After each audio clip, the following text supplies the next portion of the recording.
Chennai RK நகரில் 3 கோடி ரூபாய் செலவில் டிரான்ஸ்பார்மர்களை முறைப்படுத்தி அழகுபடுத்தும் பணிகள் பூமி பூஜையுடன் தொடங்கியது.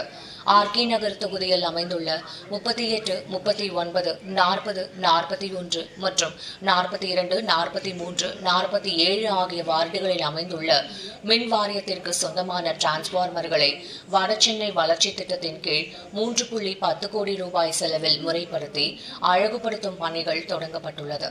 இந்நிலையில் கடந்த 18ஆம் தேதி இதற்கான பணிகளை முதலமைச்சர் திரு மு.க. ஸ்டாலின் காணொலி காட்சி வாயிலாக தொடங்கி வைத்தார். இந்நிலையில் இப்பணிகளுக்கான பூமி பூஜை சென்னை தண்டையார்பேட்டை பேருந்து நிலையம் அருகே நடைபெற்றது.